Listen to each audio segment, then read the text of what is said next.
Number 10, the man who missed the boat. Imagine waking up late, missing your ship, and being so furious you want to scream at the world. Now imagine that your screw up, your single moment of personal failure, just saved your life. That's exactly what happened to a guy named Frank Tower.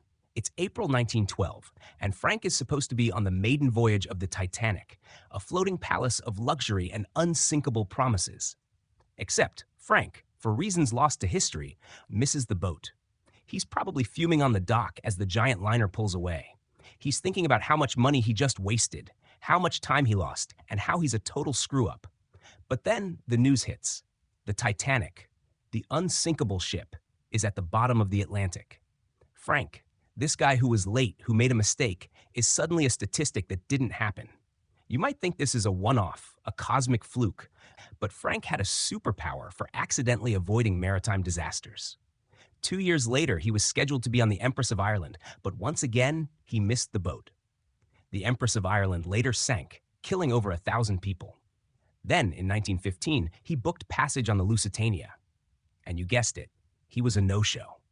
The Lusitania was torpedoed by a German U-boat, another 1,000+ dead. This guy wasn't just lucky.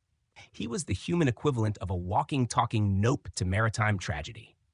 Frank Tower's life proves that sometimes your biggest personal failures are just the universe giving you a slap on the wrist to keep you from getting a coffin. Number 9, the man with two fortunes. This is the story of Major General John B. Gordon, a Confederate officer during the American Civil War. During a particularly brutal battle at Antietam, Gordon was leading a charge when a Union bullet smashed into his left arm. He kept going. A second bullet hit him in the same arm, but he didn't even flinch. A third bullet hit his leg, still charging. A fourth bullet struck his neck, and finally, a fifth one pierced his face, entering his jaw and knocking him unconscious. He collapsed, bleeding out, and was left for dead on the battlefield. You would think after surviving 5 bullet wounds in one day that his luck had run out. But the fifth and final bullet had a hidden purpose.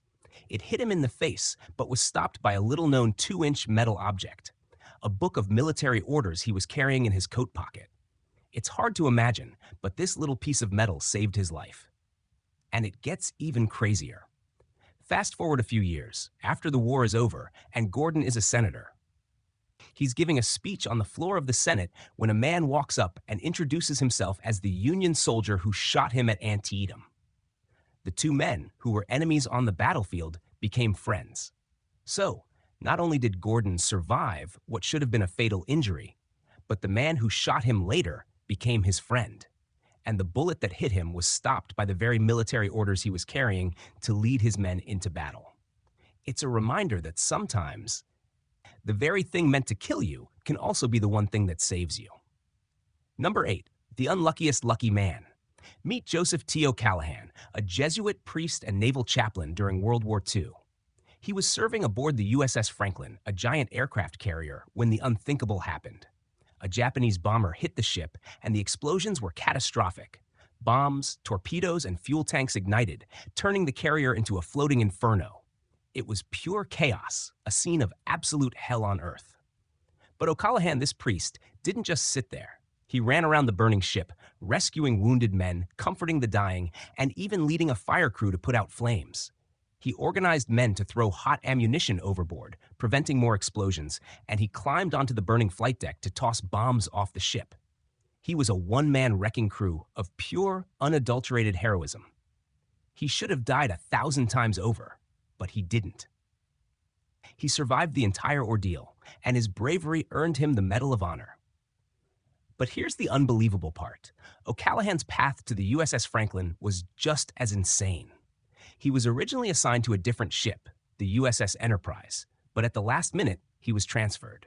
The Enterprise was also hit by Japanese bombers, and its chaplain, Father Philip M. O'Shea, was killed. O'Callaghan survived because he got on the wrong ship, and then, on that wrong ship, he survived an attack that killed hundreds of people. His entire life was a cosmic game of musical chairs where he kept landing on the only empty seat. Number 7, the dictator and the artist. This is a story about two men who, by a twist of fate, ended up on two very different paths. In Vienna, in the early 1900s, there were two young men who shared the same dream, to be a great artist. The first man was Adolf Hitler. The second was a guy named Ludwig Wittgenstein, a philosopher and mathematician. They were both applying to the same art school, the Academy of Fine Arts Vienna. Both were rejected. Hitler's work was deemed to lack artistic merit, while Wittgenstein was a genius who decided to pursue a different path in academia. But what if the opposite had happened? What if Hitler had been accepted into art school? What if he'd spent the rest of his life as a middling painter instead of a political firebrand? It's a terrifying thought. The world could have been spared a great deal of suffering, and we'd probably be looking at his paintings in a museum right now, shaking our heads and saying, "This guy? Really?" It's a terrifying example of how one small, seemingly insignificant decision, the rejection of an artist's application, can have a massive and unimaginable ripple effect on the entire world. And it gets even more ironic. One of the reasons the Academy rejected Hitler was because they thought his skills were better suited for architecture. And yet, he went on to build a very different kind of structure, a world of war and destruction, all because his artistic dreams were crushed. The world may never know what would have happened if a single person had looked at his art and said, "Yeah, this is pretty good." Number 6. The King and the Flying Egg. The story of the Battle of Tours in 732 AD is a big one. It's often seen as the moment when a French general named Charles Martel stopped the advance of a massive Islamic army into Western Europe. If he had failed, Europe might look very different today. But Martel's victory wasn't just about military strategy. It was also about a total, bizarre accident. As the two armies clashed, the Muslim cavalry, a terrifying force that was nearly unstoppable, was on the verge of breaking the Frankish lines. The Franks were losing, and it seemed like the battle was over. But then, a rumor, completely false, started spreading among the Muslim soldiers. A small group of Frankish cavalry was circling around behind their lines and attacking their camp. The rumor was a lie, but the damage was done.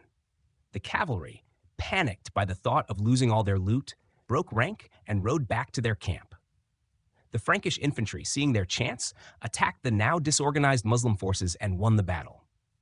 So, a false rumor, basically a 7th century game of telephone, changed the course of European history. And that's not even the weirdest part. The whole thing started because a single disorganized group of Franks, who were just trying to get some supplies, stumbled upon a small group of Muslim soldiers who were trying to do the same thing. The two groups clashed, and a single stray arrow, or maybe even a piece of debris, hit one of the Muslim soldiers in the head. The other soldiers, seeing this, thought they were being ambushed, and the rumor took off like a wildfire. So, a single bizarre coincidence, maybe even just a moment of bad luck for one soldier, saved a continent from being conquered. It's like a medieval version of a butterfly effect, where one small action, a single dropped egg, can cause a massive chain reaction. Number 5. The Book That Sank a City, Papur. This is the story of a book, a library, and a massive earthquake. In 1906, San Francisco was a bustling city, full of life and a little bit of chaos. But in the early morning hours of April 18th, a massive earthquake, now known as the Great San Francisco Earthquake, hit the city. It was a complete disaster, destroying buildings and causing fires that raged for days. But here's the weird part. The fire, which did more damage than the earthquake, was stopped by a single book. Yes, a book. It's called the Bancroft Library, and it was located in a building that was, by some miracle, still standing. The fire was raging towards the library, but the building was made of concrete, and the library itself was a treasure trove of historical documents and rare books. The librarians, knowing the importance of the collection, created a fire break by dousing the surrounding streets with water. But it wasn't enough. The fire was still coming. But then a single massive book, a 19th century history of California, fell from a shelf, hit the ground, and somehow, by a complete accident, broke a water main. Water gushed out of the pipe, dousing the street and creating a moat that the fire couldn't cross. The fire was stopped, the library was saved, and with it, a huge chunk of California's history. It's a testament to the fact that sometimes, even in the midst of a massive catastrophe, a single, bizarre coincidence can be the difference between disaster and salvation. It's like the universe's way of saying, I got you, but don't get used to it. Number 4, the unassassination Nunair. This is a story about a man, a car, and a single bizarre coincidence that saved a life. It was 1914, and Archduke Franz Ferdinand was in Sarajevo on a visit that would go down in history as the spark that ignited World War I. He was riding in a motorcade, and everything was going according to plan. Until it wasn't. A group of Serbian nationalists who wanted to assassinate him were waiting along the route. One of them, a guy named Nedeljko Čabrinović, threw a bomb at the Archduke's car. But it bounced off the car and exploded behind it, injuring the people in the next car. The Archduke was fine, and he was furious. He demanded that the motorcade continue, and he told his driver to take a different route to avoid the crowd and the chaos. But here's where it gets weird. The driver, a guy who was just trying to follow orders, got lost. He took a wrong turn, and the motorcade ended up in a small, narrow street where they had to stop and turn around. And who was standing on that street corner? Gavrilo Princip, one of the other assassins. He was just hanging out, eating a sandwich, thinking he'd missed his chance. But then, right in front of him, the Archduke's car stopped. Princip pulled out his gun, shot the Archduke and his wife, and the world was plunged into a war that would kill millions of people. If the driver hadn't gotten lost, if he hadn't taken that wrong turn, the Archduke would have gone to the hospital. And maybe, just maybe, the course of history would have been different. So, a single wrong turn, a moment of confusion, led to the assassination of a single man and the deaths of millions. It's a terrifying reminder that a small human error can have massive, unimaginable consequences. Number 3, the car that saved a president. This is a story about the life and death of President Ronald Reagan. It was 1981, and Reagan was leaving a hotel in Washington, D.C., when a man named John Hinckley Jr. opened fire. Reagan was shot, and it was a complete and total disaster. He was rushed to the hospital, and it was a close call, but he survived. But here's the unbelievable part. The bullet that hit Reagan wasn't the one that was meant for him. Hinckley fired 6 shots, and one of them hit a Secret Service agent, a police officer, and Reagan's press secretary. The last shot, the one that hit Reagan, was a ricochet. It hit the armored side of the limousine, flattened, and then, by a bizarre twist of fate, bounced off the car and hit Reagan in the chest. It's a terrifying thought. The very car that was meant to protect him was the very thing that almost killed him. And it gets even more ironic. Hinckley was trying to impress the actress Jodie Foster, who he was obsessed with. He thought that if he killed the president, she would fall in love with him. He was, of course, completely wrong, and his bizarre, irrational act of violence was a complete failure. So, a man's bizarre obsession, a ricocheted bullet, and a single car all came together to create a moment in history that could have changed the world forever. It's a testament to the fact that sometimes the universe has a sense of humor, even in the midst of a tragedy. Number 2, the storm that saved a revolution. It was 1776, and the American Revolution was on the verge of total collapse. The Continental Army, led by George Washington, had just been completely routed at the Battle of Long Island. The British, led by General William Howe, had them cornered in Brooklyn. The Americans were trapped with the East River at their backs, and the entire British army in front of them. It was a complete disaster, and it seemed like the war was over before it had even begun. But then, a bizarre, completely unexpected coincidence happened.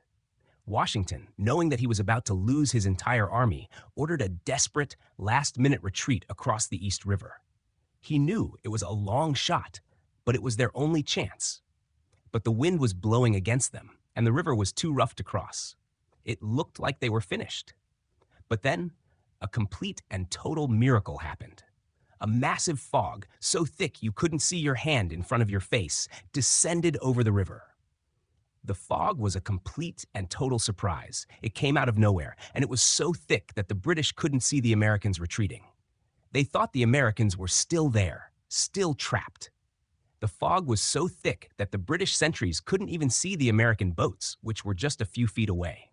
And so, under the cover of this bizarre, completely unexpected fog, Washington and his entire army, 9,000 men, were able to cross the river and escape to Manhattan. The Americans were saved, and the revolution was saved, all because of a single bizarre coincidence. It's a testament to the fact that sometimes, even in the darkest of moments, the universe has a plan, and that plan involves a lot of fog. Number 1, the pilot who forgot to stop a frog. This is the story of a man who, by a single, bizarre act of absent-mindedness, saved the lives of millions of people. It was 1945, and the United States was preparing to drop a nuclear bomb on the Japanese city of Kokura.